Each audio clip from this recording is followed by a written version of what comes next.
Hi, I'm still in Monegros. It's been a very productive trip. We're coming towards the end of it now.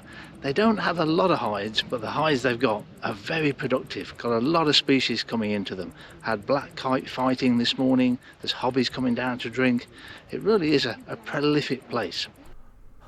Last week's pictures were taken at what is called the steppe hide. This week we're at the mountain hide. Golden eagle here and eat the rabbit. Yeah. Look. Should we be lucky and a golden eagle does come in to drink, it's going to be very close. It'll be far too close for the 150 to 400 mil lens that I've got. So down on the floor beside me, I've also got the 40 to 150 2.8 Olympus lens with another camera body on it. Notice the sweat is just pouring off us. 44 degrees today, and inside the hide it's probably even hotter. The area we're in is very dry and desert-like, so wherever there's water, there's birds drinking and bathing. Spotted flycatchers.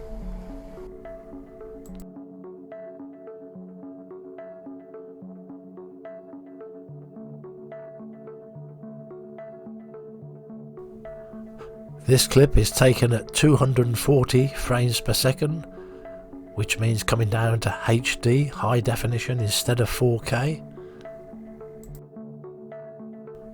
I spent quite a bit of time trying to photograph the small birds launching into flight after they've had a drink using the Pro Capture.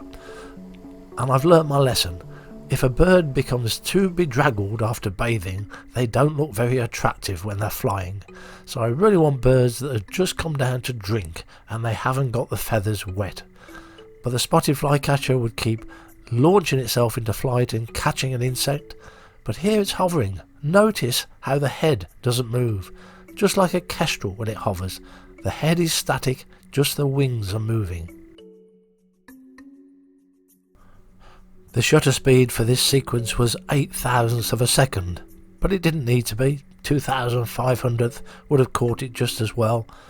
But although the sun wasn't shining, it was a very bright, overcast light.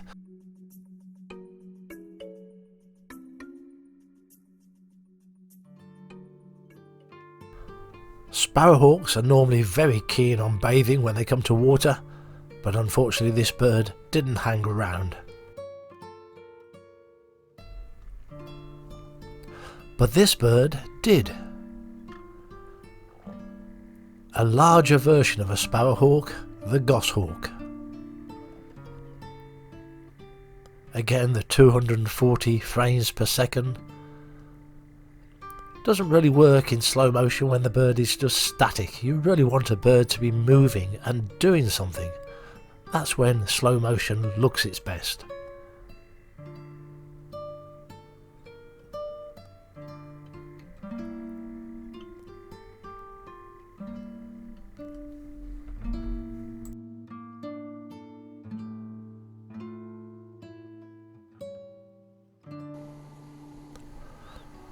The bird stayed for about 10 minutes, so there was lots of opportunity to take stills pictures and video.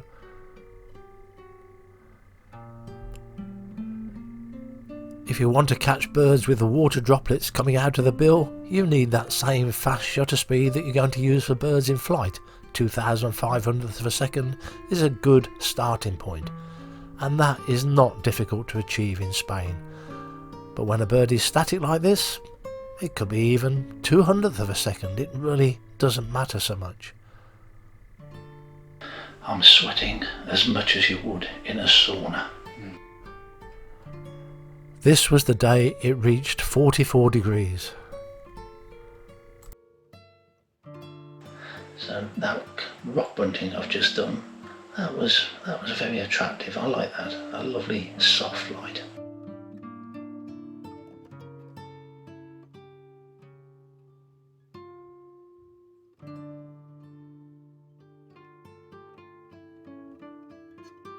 The colours on the water in the background changed throughout the day as the sun moved across the sky. This is a rock sparrow, you can tell from that yellow spot on the throat. But it isn't always that obvious. using the Pro Capture to photograph them as they launch into flight. This is a species that doesn't drink for very long, so you know it's only going to be on the floor for 10 seconds or so, then it's going to be flying.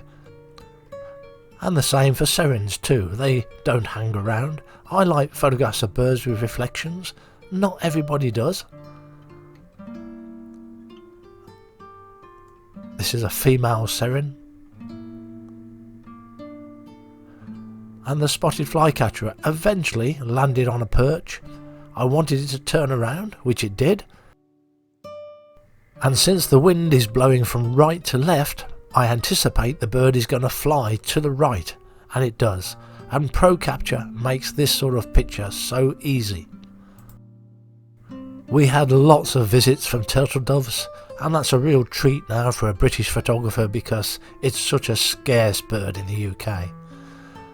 And I got lots of flight shots, again using the Pro Capture, so long as the wind is blowing in the right direction, because when they launch into the air they are going to fly into the wind by preference.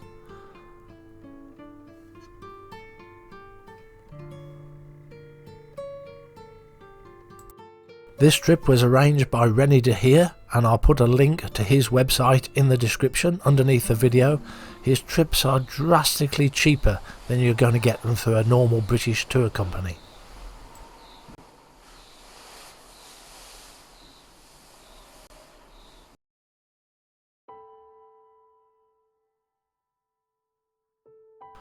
Less frequently than the turtle doves, we would get collared doves.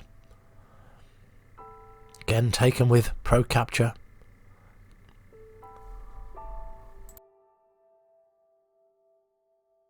And a male chaffinch. Goldfinches. The sun isn't shining here, it's a bit overcast. But your shutter speeds are still high enough to get to that 2,500th of a second quite easily. And a greenfinch. And once you've used a camera that has Pro Capture, you wouldn't want to have a camera without the feature. It is just too useful. Crested lark.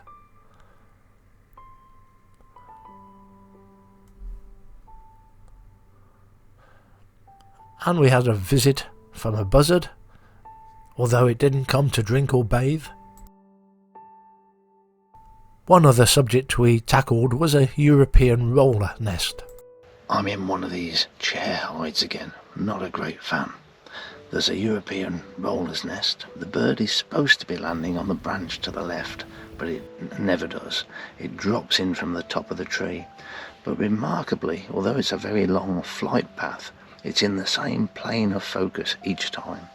And because of the Pro Capture, I don't have to concentrate that hard. I can wait until I see the bird fly past and then press the button and still get the picture.